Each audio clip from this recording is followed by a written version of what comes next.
जिसका नाम है बरीड। ये ऐसी कहानी है जिसमें एक जिंदा इंसान को कब्र में दफना दिया जाता है। और अगर आप में से कोई कमजोर दिल का है तो अपने दिल को थाम कर बैठ जाइए और इस कहानी को ध्यान से सुनिए। तो चलिए कहानी की शुरुआत करते हैं। मूवी की शुरुआत में हमें काफी अंधेरा दिखाया जाता है, मानो जैसे रात अपनी चरम सीमा पे हो। लेकिन तभी हम देखते हैं कि एक आदमी जो कि एक बॉक्स में लेटा हुआ है, इस आदमी के मुंह पर पट्टी और दोनों हाथ बंधे होते हैं। वो ना तो किसी से मदद मांग सकता है और ना ही बोल सकता है। लेकिन थोड़ी देर बाद ये आदमी जैसे तैसे करके अपने मुंह को खोलता है और फिर चीखता है, किसी से मदद की भीख मांगता है। लेकिन वहाँ इसका सुनने वाला कोई नहीं है। इस आदमी को ये तक पता नहीं होता कि ये जमीन के अंदर है या फिर बाहर है, क्योंकि वो एक स्क्वायर से बॉक्स में बंद है और वहाँ पूरा अंधेरा होता है। लेकिन वो अपना लाइटर जलाता है जिससे वो थोड़ी सी रोशनी करता है और फिर तभी उसे एक बॉक्स में कील दिखती है जिसकी मदद से वो अपने हाथों को खोलता है। अब इस आदमी का हाथ और मुंह दोनों खुल चुका था, तो अभी कोशिश करता है कि वो बॉक्स भी खुल जाए और बाहर निकल सके। लेकिन इसकी हर कोशिश, हर तरकीब नाकामयाब हो जाती है। और तभी इस आदमी को वाइब्रेशन की आवाज आती है। जब ये उस आवाज का पता लगाता है कि ये आवाज कहाँ से आ रही है, तो इसे पता चलता है कि इसकी पैंट के पॉकेट में एक फोन है। ये फौरन उसे निकालता है, लेकिन हैरानी की बात ये होती है कि ये फोन इसका नहीं होता है। उसमें जो भाषा होती है वो इराकी होती है। लेकिन वो आदमी जल्दी से इमरजेंसी नंबर पे कॉल लगाता है और उसकी खुशकिस्मती अच्छी होती है, वो कॉल लग जाता है। वो कॉल लगने के बाद अपने बारे में बताता है कि मैं अभी एक कॉफिन में दफन हूँ। मेरा नाम पॉल कॉन्डे है।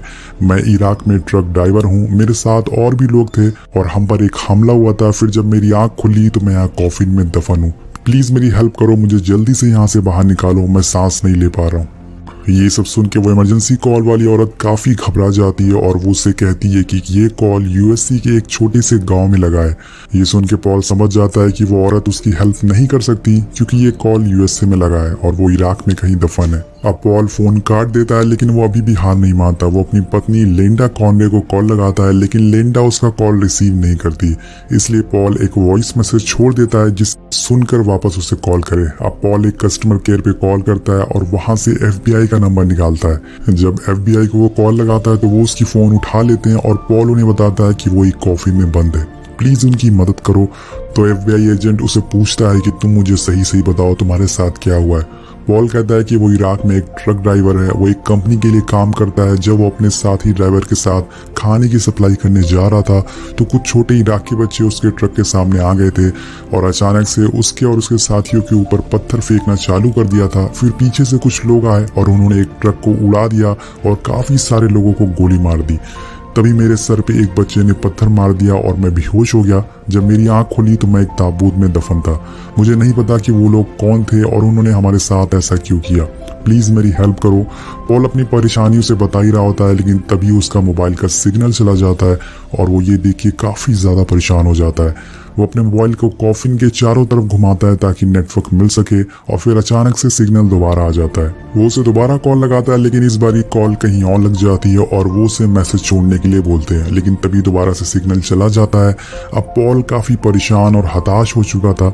उसे लगता है कि अब उसकी शायद कोई मदद नहीं कर पाएगा। लेकिन तभी पॉल को याद आता है कि उसके फोन पर एक मिस कॉल आई हुई है और इस बार सिग्नल भी आ रहा होता है। तो उस नंबर पर दोबारा कॉल लगाता है। वो कॉल लग जाता है और एक आदमी की आवाज आती है। वो बोलता है कि सोल्जर, अभी तक तुम जिंदा हो? तो पॉल कहता है कि वो सोल्जर नहीं है, वो एक ट्रक ड्राइवर है। वो सीआरटी कंपनी में काम करता है। लेकिन वो आदमी कहता है कि तुम अमेरिकन हो, इसका मतलब तुम सोल्जर हो।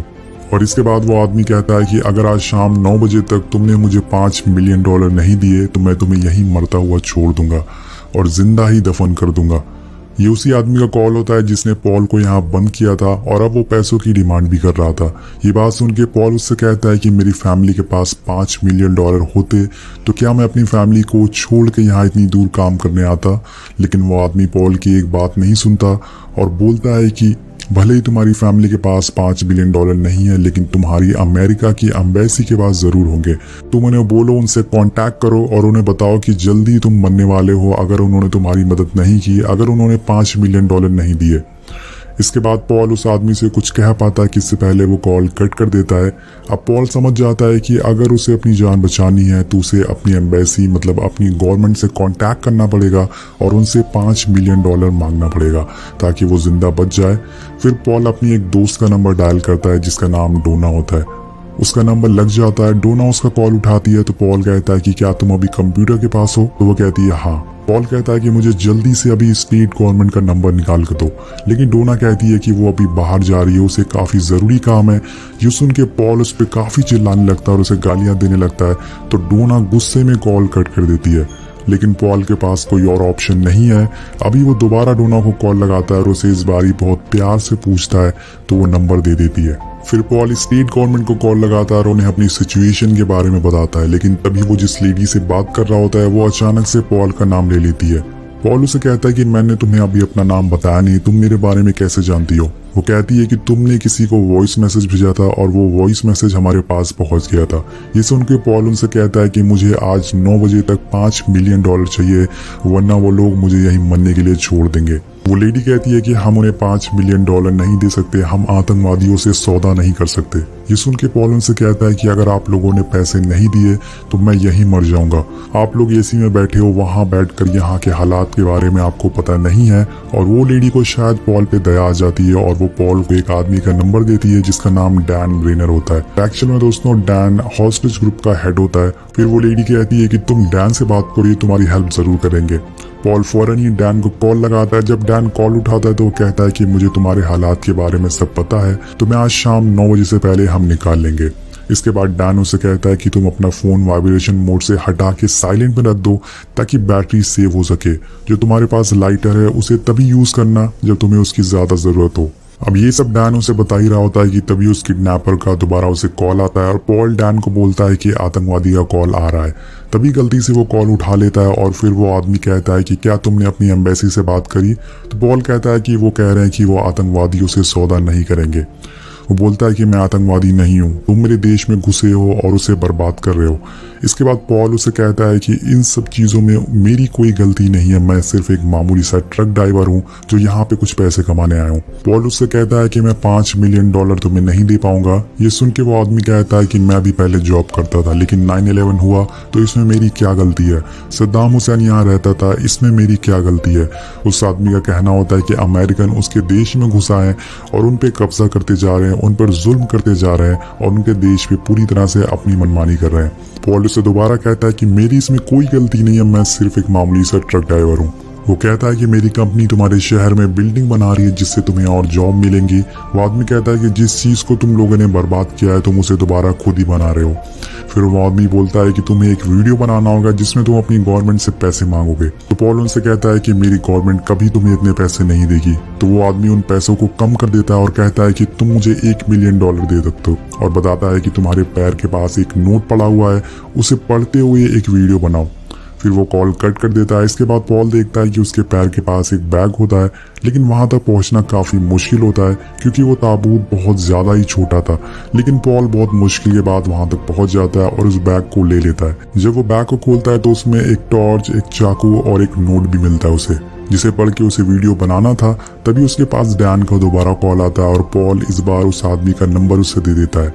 डैन उसे कहता है कि तुम घबराओ मत, हम तुम्हें वहां से जल्द निकाल लेंगे। 3 हफ्ते पहले हम एक मेडिकल स्टूडेंट को ऐसे ही बचाया था और हम तुम्हें भी बचा लेंगे, तुम टेंशन मत लो। अब इसके बाद पॉल अपनी मॉम को कॉल लगाता है, लेकिन उसकी मॉम की दिमागी हालत ठीक नहीं होती।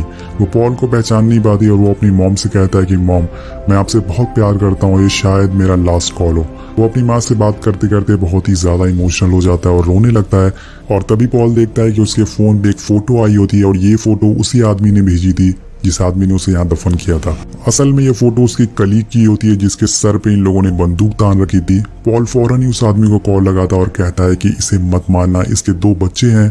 तो वो आदमी कहता है कि मेरे 5 बच्चे थे लेकिन अब सिर्फ 1 बचा हुआ है। इससे वो आदमी कहता है कि अगर तुमने 2 सेकंड में वीडियो नहीं बनाया तो मैं इस लेडी को मार दूंगा। फिर वो कॉल कट कर देता है और अब पॉल के पास कोई ऑप्शन नहीं है। फौरन ही नोट को पढ़कर एक वीडियो बनाता है जिसमें लिखा होता है कि मुझे इराक में बंदी बना लिया गया है और मुझे आज शाम तक 9 बजे तक $1 मिलियन चाहिए ताकि मैं यहाँ से छूट सकूं। फिर वो वीडियो रिकॉर्ड करके उस आदमी को भेज देता है और थोड़ी देर बाद पॉल को महसूस होता है कि उसके अलावा कोई और भी इस ताबूत में मौजूद है। जब वो देखता है तो उसे वहाँ एक सांप दिखता है जो कि काफ़ी जहरीला होता है, जो कि ताबूत में एक छेद से घुस गया था। वो सांप के आसपास अपने लाइटर का लिक्विड डाल देता है जिससे वो आग जला देता है और वो सांप वहाँ से भाग जाता है, जिससे कि पॉल की जान बच जाती है और वो एक राहत की सांस लेता है। लेकिन तभी उसके फ़ोन पे एक और वीडियो आता है और ये वीडियो उस लेडी का होता है जिसकी उसके पास फ़ोटो आई थी। इस बारी वो लेडी बोलती है कि हमारी गवर्नमेंट ने हमारे लिए कुछ नहीं किया और इन लोगों ने उनसे 3 शर्तें बोली थी लेकिन उन्होंने एक भी नहीं मानी। उन तीनों शर्तों को इन्होंने इनकार कर दिया और तभी दोस्तों उस पर वो आदमी गोली चला देता है। ये देख के पॉल इतना ज़्यादा डर जाता है कि वो उल्टियाँ करना चालू कर देता है।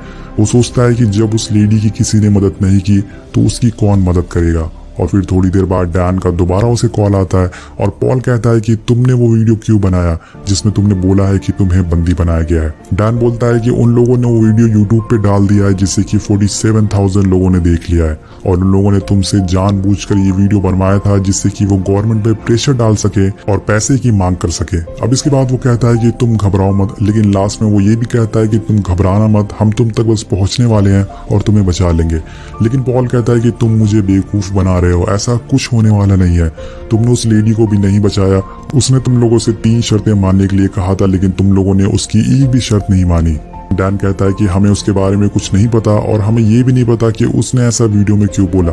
डैन पॉल से बोलता है कि हम उस आदमी का नंबर ट्रैक करने की कोशिश कर रहे हैं लेकिन हम उस तक पहुंच नहीं पा रहे हैं, लेकिन तुम घबराओ मत, हम तुम्हारे काफ़ी करीब हैं। और ये सुन के पॉल उससे कहता है कि मेरे आसपास एक मस्जिद है क्योंकि मैंने अभी एक अजान सुनी है।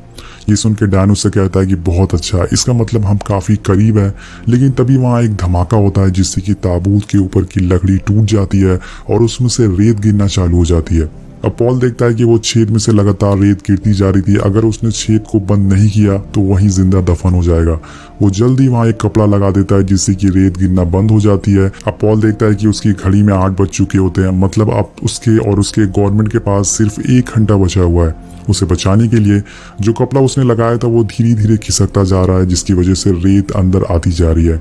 अब यहाँ पर डैन का उसे दोबारा कॉल आता है जिसमें वो कहता है कि जो तुमने अभी ब्लास्ट सुना है वो असल में हमारे फाइटर प्लेन ने किया था और उसी में शायद वो आतंकवादी भी मारा गया है, तुम घबराओ मत, हम तुमसे काफी करीब हैं। लेकिन पॉल अब पूरी तरह से हिम्मत हार चुका है, उसने जीने की पूरी उम्मीदें छोड़ दी है, वो पूरा उस रेत में दफन हो चुका है, सिर्फ उसका सर ही है जो उस रेत से बाहर है। वो अपने लाइटर को अपने चेस्ट पे रखता है और वहाँ कुछ उजाला करता है। यहाँ पर दोस्तों पॉल बार बार अपनी पत्नी को कॉल लगा रहा था ताकि एक बार उससे वो बात कर सके, लेकिन वो उसका फोन आउट ऑफ रीचेबल जा रहा था बार बार। और अब दोबारा पॉल का फोन एक बार और रिंग होता है, ये उसी किडनैपर का कॉल होता है। मतलब दोस्तों वो आदमी अभी मरा नहीं है, वो अभी भी जिंदा है।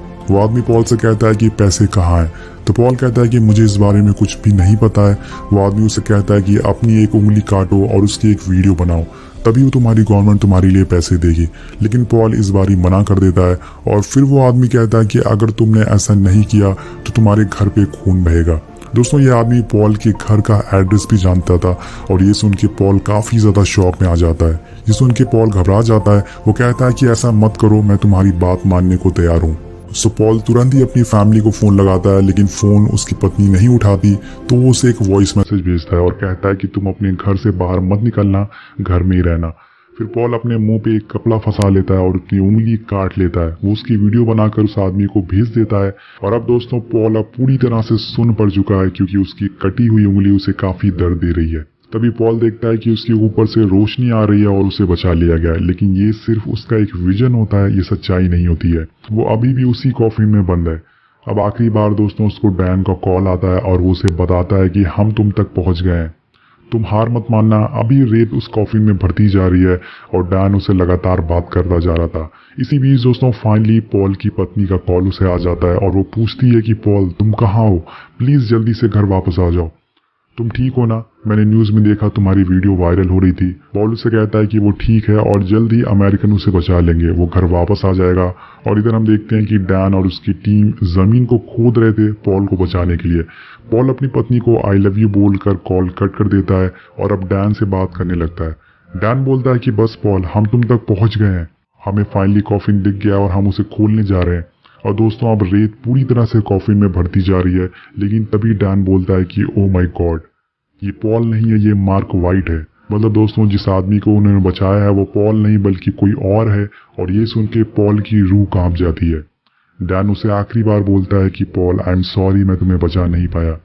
और लास्ट में रेत उस कॉफिन में पूरी तरह से भरती जाती है, जिसे पॉल नहीं बच पाता और उस पूरे ताबूत में पूरी तरह से अंधेरा फैल जाता है और पॉल वहीं जिंदा दफन हो जाता है। डैन का फोन कटने के साथ साथ ये कहानी भी यही खत्म हो जाती है। आपको ये कहानी कैसी लगी नीचे कमेंट करके जरूर बताइएगा। मिलते हैं आपसे